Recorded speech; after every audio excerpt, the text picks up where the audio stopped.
모든 사물의 원리는 이 균형 속에서 조화가 이루어집니다. 이 균형은 대단히 중요합니다. 균형을 이룰 때에 추락을 하든지 무너지게 됩니다. 건축할 때도 균형을 잡아주는 추가 있습니다. 그것을 다림줄이라고 합니다. 자동차가 네 바퀴가 잘 밸런스를 맞춰서 굴러가야 움직이고 안전합니다. 새의 두 날개가 잘 균형 있게 움직여야 고공을 나를 수 있듯이 모든 자연의 원리는 이 균형으로 이루어집니다. 사람도 균형이 잘 잡힌 사람을 인격적인 사람이라 이렇게 말합니다. 여러분, 인격이 뭐예요? 인격은 지정의가 균형을 이룬 것을 말합니다. 머리는 차갑고 냉철하며 분별력이 있어야 됩니다. 우리의 가슴은 따뜻하고 감성이 풍성해야 합니다. 그리고 행동은 의지적 결단을 할 수 있는 행동이 있어야 됩니다. 이것을 균형 잡힌 인격이다 이렇게 말합니다. 신앙도 이 균형을 이루어야 건강한 신앙이 됩니다. 여러분, 성경만 많이 알고 기도하지 않는 사람은 바리새인이 됩니다. 또한 반대로 기도는 많이 하는데 하나님의 말씀이 모르지면 여러분 신비주의자가 돼요. 뭘 만날 봤다 들었다 이런 신비주의에 함몰되는 겁니다. 오늘 균형이라는 것은 하나님의 말씀도 잘 알고 기도도 많이 하고 말씀과 그뿐만 아니라 기도를 행동으로 실천해 갈 때 이게 균형이 잡힌 건강한 신앙이 되어지는 겁니다. 여러분, 성경에서 말하는 모든 관계, 이 관계도 균형을 잘 이루어야 돼요. 그래서 사람에겐 세 가지 관계가 잘 맺어질 때 이걸 진정한 은혜요 복이라고 합니다. 하나는 사람과의 관계, 또 하나는 물질 관계, 그리고 하나님과의 관계입니다. 이 세 가지의 관계가 균형을 이룰 때에 이게 건강한 신앙으로 나타나게 됩니다. 성경의 균형 잡힌 교회, 균형 잡힌 신앙의 모델이 어딜까? 바로 초대교회입니다. 이 초대교회는 균형이 잘 이루어진 신앙의 롤 모델입니다. 그래서 우리 교회의 목회 철학도 바로 이 초대교회를 모델로 해서 목회의 철학을 정했어요. 그래서 그 목회 철학이 뭐냐? 여러분, 균형 목회입니다. 여러분, 주보에 보면은 이게 늘 인쇄되어 있지 않습니까? 철저하면서도 독선적이지 않는 교회, 뜨거운 마음이 있으면서도 광신적이지 않는 교회, 가족적이면서도 무례한 행동을 하지 않고 질서가 있으면서도 자유로움이 있는 교회, 여러분, 신선하면서도 포근함이 있고 행복함과 비전이 있고 또 여러분, 내 중심이 아니라 하나님이 중심이 되어 있는 교회, 이웃과 더불어 나눔의 삶을 사는 교회, 그럼에도 불구하고 교육과 훈련을 통해서 성숙함을 누리는 교회가 바로 초대교회입니다. 오늘 우리는 이런 초대교회의 모습을 모델로 삼기를 원하는 거예요. 오늘 본문에 나오는 이 초대교회는 건강한 교회를 말합니다. 균형이 잘 잡힌 교회의 모델입니다. 오늘 우리 영안교회도 끊임없이 앞으로 이 초대교회의 모습을 모델로 삼고 우리의 신앙이 잘 달려가는 그런 믿음 되기를 주의 이름으로 축복을 합니다. 무엇보다 이 초대교회는 성오순절 성령을 통해서 진정한 변화를 경험한 교회예요. 그 변화의 본질이 뭐냐? 회개로부터 시작된 변화입니다. 여러분, 37절 38절을 우리 한번 같이 읽겠습니다.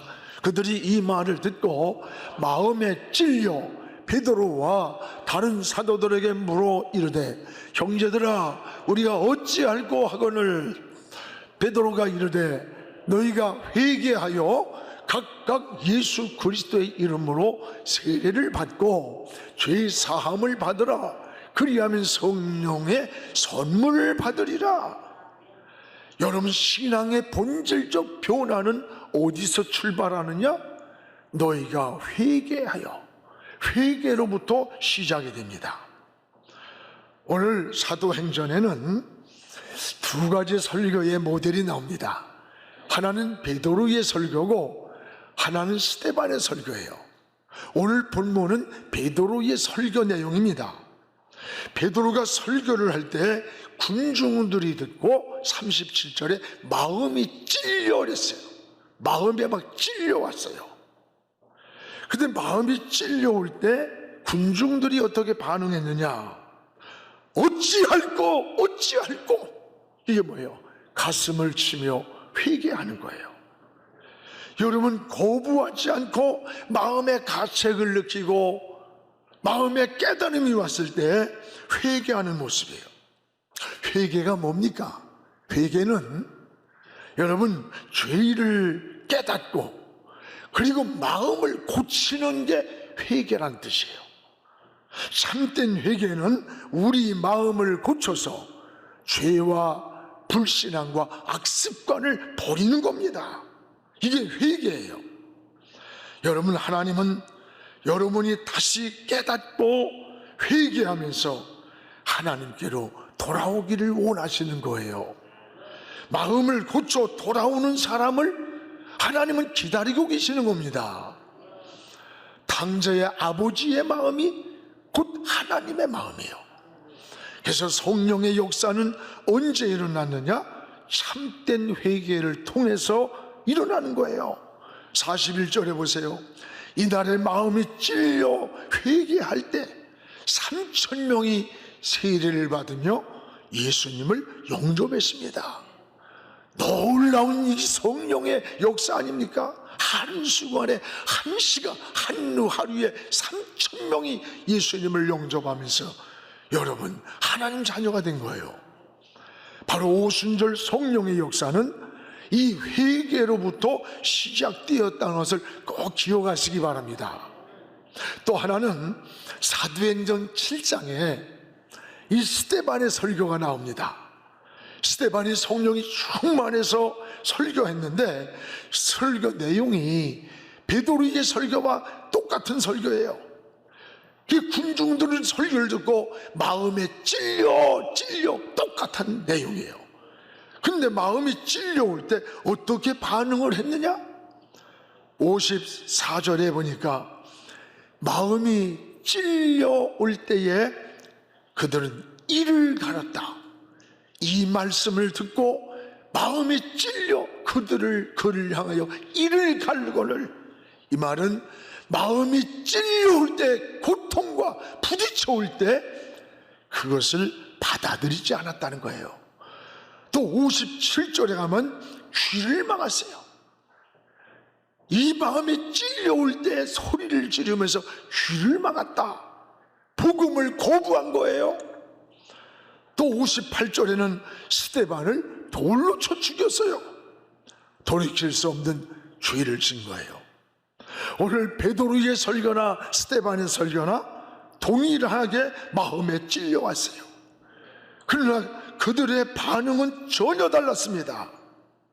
초대교회 성도들은 어찌할꼬 가슴을 치면서 옷을 찢지 않고 마음을 찢으면서 하나님 앞에 회개를 했던 거예요. 그때에 성령을 선물로 받았던 거예요. 그날에 구원받은 자가 3,000이나 일어났던 거예요. 그런가 하면 스데반의 설교를 듣고 마음이 찔려왔어요. 그 찔려올 때에 어찌할꼬가 아니라 이를 가는 거예요. 귀를 막는 거예요. 돌을 던지는 거예요. 이들의 삶은 황폐해졌어요. 하나님을 떠나버렸습니다. 여러분, 우리도 말씀을 들을 때 마음이 찔려올 때가 있잖아요. 저도 성경을 읽다가 또는 말씀을 듣다가 마음에 찔려올 때 참 많아요. 때로는 이렇게 살면 안 되는데 양심에 걸리고 인생에 걸리고 하나님 앞에 부끄럽기도 하고, 내가 이렇게 살면 안 되는데, 이런 길 가면 안 되는데, 이런 자리에 있으면 안 되는데 라고 하는 마음에 찔려올 때 여러분 있잖아요. 이럴 때 우리 마음이 어떻게 반응을 합니까? 오늘 초대교회처럼 하나님 어찌할꼬 하면서 회개합니까? 이 회개하며 돌이킬 때 성령의 역사가 일어났어요. 은혜를 경험했어요. 교회가 부흥됐어요. 말씀을 믿음으로 받았기 때문입니다. 근데 때로는 우리 마음에 부딪혀올 때에 어떻게 해요? 오늘 이를 갈며 거부하며 귀를 막으며 복음을 거부하는, 이럴 때 우리는 마음이 어두워져요. 시험에 빠지는 거예요. 올 여름 우리 마음에 부딪혀올 때 내 마음의 반응은 어떻게 하고 있는가? 오늘 이 말씀을 통해서 하나님께 기도하시기를 주의 이름으로 축복합니다. 바울은 데살로니가전서 2장 13절에 하나님의 말씀을 받을 때에 데살로니가 교인들은 하나님 말씀 받을 때에 사람의 말로 받지 않고 하나님의 말씀 음성으로 받으니까 그러하도다. 그러니까 너희 믿는 자 속에서 역사하는 능력이 나왔다는 거예요. 하나님 말씀을 사람의 말로 듣지 않고 하나님의 음성으로 받아들이니까 너희 속에서 역사하는 능력이 나왔다는 거예요. 올 여러분이 살다가 성경을 읽다가 설교를 듣다가 찬양을 부르다가 우리 마음에 찔려올 때, 오늘 사랑하는 여러분, 초대교회처럼 어찌할꼬 잘못 살았습니다, 용서해 주세요라고 할 때 하나님은 과거를 묻지 않고 우리를 용서합니다. 사랑해 주시는 거예요. 더 귀하게 여기는 거예요. 오늘 성령의 역사는 반드시 이 회개를 통해서 일어난다는 것을 잊지 않기 바랍니다. 지금 현대 기독교의 위기는 회개의 메시지가 멈췄다는 거예요. 여러분, 과거에는 우리가 말씀을 들으며 울었고 찬양하며 울었고 기도원마다 산 굴짝굴짝마다 밤을 새워 회개의 기도 소리에 부르짖음이 온 세상을 뒤엎었어. 그때 한국교회는 부흥했어요. 성도들은 세상에게는 힘을 얻었어요. 이 사회가 이렇게 무섭게 타락하지 않았어요. 그런데 회개가 멈췄어요. 과거에 우리의 선배 목사님들은 비록 설교가 투박했을지 모르나 그들은 무서운 회개를 외치면서 복음을 전했어요. 오늘날 회개에 대한 설교 별로 들어보기 힘듭니다. 무슨 희망의 설교니? 이런 것으로 멈춰버리는 거예요. 굉장한 위기입니다. 오늘 사랑하는 여러분, 스펄전은 이런 말을 했어요. 목사의 설교는 죄를 떨어뜨리는 화살이 되어야 된다는 거예요. 목사가 설교할 때에 가슴에 확 부딪혀가지고 속에 숨기고 있던 죄를 토해내는 거야. 마치 화살을 막은 것처럼 옛습관, 악습관을 벗어버려야 된다는 거예요. 그게 목사의 설교라는 거예요. 사랑하는 여러분, 오늘 우리의 신앙이 다시 한번 하나님 앞에 회개를 통해서 하나님의 영이 새로워지고 우리의 마음이 정결해져서 성령이 계시고 주님이 계시고 하나님의 영이 계시는 거룩한 성전으로 바꿔지기를 주의 이름으로 축원합니다. 또한 여러분, 우리는 또 하나 오순절 이후의 초대교회는 이 사도의 가르침을 철저히 받았습니다. 여기 42절을 우리 같이 한번 읽겠습니다. 그들이 사도의 가르침을 받아 서로 교제하고 떡을 떼며 오로지 기도에 하기를 힘쓰니라. 사도의 가르침, 신앙의 성숙은 교육과 훈련을 통해서 이루어지는 거예요. 오순절날 성령을 체험한 성도들은 능력을 받았어요. 많은 은사를 체험했어요. 그런데 이런 성도들에게 왜 사도들이 가르침을 필요했을까? 여러분, 신앙은 은혜 한순간 받았다고 하루아침에 성숙해지는 거 아니에요. 오늘 잘 먹었다고 하루아침에 으르르르 크는 거 아니에요. 초대교회는 성령으로 충만했지만 늘 사도들의 가르침을 통해서 공동체 의식, 또 질서의식, 성숙함으로 하나님을 섬기는 훈련을 받았다는 거예요. 우리는 끊임없이 이 교육과 훈련을 통해서 여러분 성숙한 인격으로 다듬어져야 되는 거예요. 예수님의 3대 사역이 뭐예요? 병자를 고치는 것과 복음을 전하는 것과 그리고 훈련하는 교육이었습니다. 교육과 훈련을 게을리하면 신앙에 성숙이 오질 않아요. 우리의 평신도 신학원 같은 거 여러분 다 거기 훈련해서 좋은 신앙으로 다듬어지기를 바랍니다. 그래서 예수님도 베드로, 야고보, 요한 이들이 핵심이에요. 하나님의 나라는 다 일하는 게 아니야. 일하는 사람이 일하는 거예요. 예수님의 제자 가운데서도 베드로, 야고보, 요한이 있었어. 이 세 제자를 예수님은 변화산에도 데려가고 어려울 때도 데려가요. 보여주면서 이들에게 항상 교육을 하고 훈련했던 거예요. 그리고 12 제자에게 훈련을 시키고 120 성도에게 마가의 다락방에 은혜를 체험한 후에 제자들은 이들을 끊임없이 사도들이 가르쳤던 거예요. 사랑하는 여러분, 우리는 여기서 지혜를 얻어야 돼요.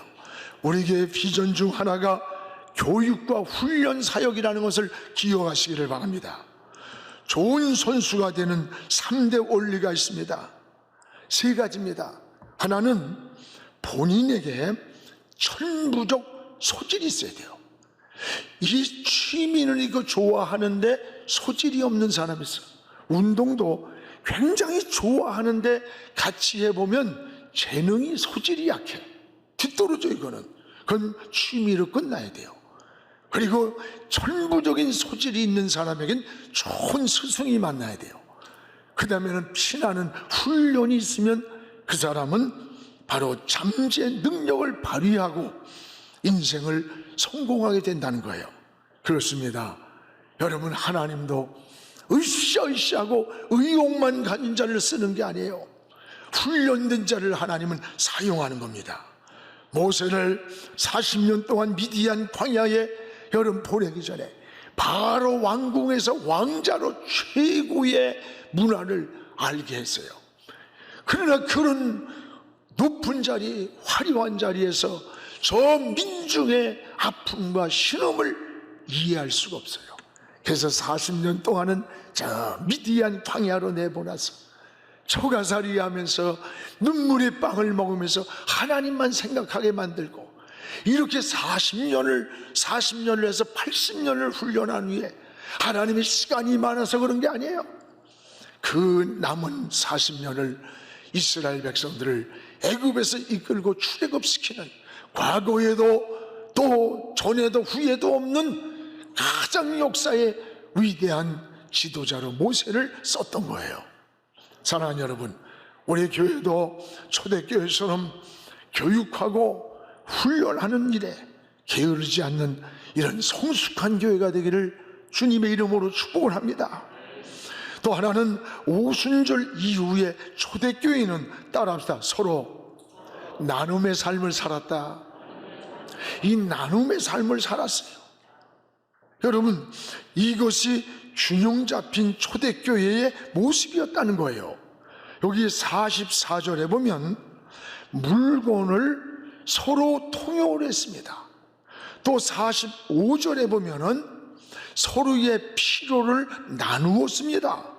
46절에 보면 마음을 같이 해서 성전에 모이기를 힘썼습니다. 47절에 보면 주께서 구원받은 사람의 수를 날마다 더하게 해줬어요. 부흥의 역사를 이루어졌어요. 이게 균형이 잡힌 초대교회의 모습이에요. 이게 신앙을 우리가 본받고자 하는 모델인 거예요. 저는 요즘 사람들이 너무 이기적입니다. 뭐 자식도 자기를 행복을 위해 버리고, 뭐 부모도 자식이 버리고, 아내가 남편도 버리고, 남편이 아내도 버려요. 그래서 여러분, 보험 같은 거 너무 과하게 들지 마세요. 잘못되면 그것 때문에 버려. 잘해야 돼. 뭐 이웃도 중요하질 않아. 그러나 초대교회는 달라요. 은혜를 경험한 초대교회는 그러지 않았어요. 마음을 같이 했어요. 이웃을 살폈어요. 서로 나누면서 배려했던 거예요. 이번에 우리 교회가 아파트 경비원 아저씨들과 청소하는 아주머니들에게 3,000명에게 라면 상자를 전했어요. 코로나 재난기금으로 모두 받았는데, 여러분, 이게 나라가 참 굉장히 경제적으로 걷잡을 빚을 지는 거예요, 사실. 그러나 너무 어려운 사람들은 받아야 돼요. 그러나 받지 않아도 의식주의 문제가 없을 수 있어요. 그런 우리는 좀 더 우리보다 어려운 사람에게 이걸 좀 나누자라고 하는 이야기를 지난번에 나눴던데, 많은 성도들이 여기에 참여했어요. 학생들도 참여하고 부모들이 아이들도 자녀에게 참여를 시키고, 또 어떤 이는 오히려 내가 도움을 받아야 됨에도 불구하고 나보다 더 어려운 사람에게 이걸 전해주라고 놨고, 여러분, 주님이 우리 이런 곳에 주님이 계시는 거야. 오늘날 그랬잖아요. 내가 배고플 때, 헐벗었을 때 나를 먹을 걸 줬고 옷을 줬다. 아니에요. 주님, 언제 우리가 이런 일을 했습니까? 아니야. 네 필요가, 너의 손이 필요한 곳에 굶주리고 있는 그에게 준 것이 곧 나에게 한 거다는 거. 나에게. 오늘 주님 앞에 우리 모두가 기억되는 삶이 될 겁니다. 오늘 우리는 주님은 우리를 위해 피 한 방울, 물 한 방울까지 다 쏟아주셨어요. 이 은혜를 받은 저희들 이웃에게 흘려보내기로 했어요. 사랑도 흘려보내고 은혜도 흘려보내고 예수님의 모든 이런 헌신도 흘려보내는 거예요. 우리 주님이 우리를 기억하고 계실 것입니다. 우리 하나님의 은혜가, 축복이 여러분 모두에게 함께하기를 축복합니다. 일사후세 때 있었던 일입니다. 쪽배를 타고 올라을 하는데 사람들이 너무 많이 탄 거야. 이걸 하다가 갈 수가 없을 것 같아. 거기에서 목사님이 타고 계셨는데, 목사님이 뛰어내리면서 그 쪽배를 쭉 밀어버리더래요, 물르다가. 그리고는 신앙생활을 잘하자고요, 이 말을 하면서 육지에서 막 손을 흔들고 있더래요. 보내고. 결국 이 목사님은 북한에 남아서 후에 처형을 당했다고 합니다.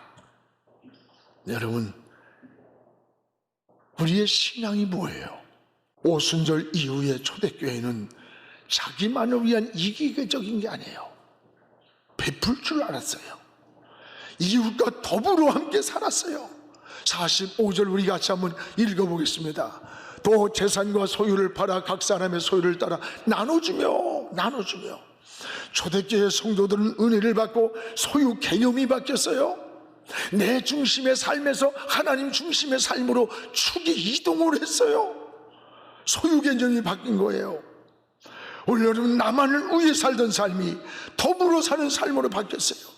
은혜를 보답할 줄 아는 성숙한 신앙이 되었어요. 이게 초대교회의 성도들의 모습이라는 거예요. 이들이 영적인 삶으로 변한 거예요. 이것이 오순절 이후의 초대교회의 모습이에요. 오늘 우리가 구원받은 우리들, 은혜 받은 우리들의 삶 이후의 삶은 어떻게 사는 겁니까? 나만을 위해서, 나만 잘 먹고 나만 잘 살면 되는 겁니까? 아니었다는 거예요.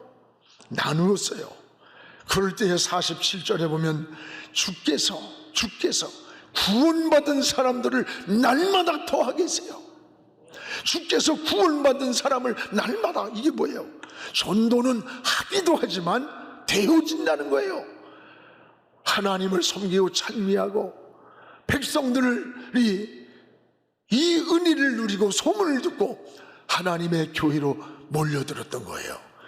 하나님을 찬미하며 하나님 관계, 온 백성의 칭찬을 받았어요. 초대교회. 그러니까 주께서 구원받은 사람을 날마다 더하게 해줬다는 거예요. 오늘 여러분, 전도는 하기도 하지만 되어진다는 거예요. 오늘 주께서 구원받은 사람을 붙여주셨습니다. 교회가 날마다 부흥했습니다. 좋은 소문이 났습니다. 오늘 사랑하는 여러분, 우리는 초대교회의 모습을 다시 우리의 가정에서도, 우리의 교회에서도, 우리 사회 속에서도 손을 펼치며 그리스도의 사랑이 널리 전파되는 이런 신앙이 되기를 주의 이름으로 축원합니다.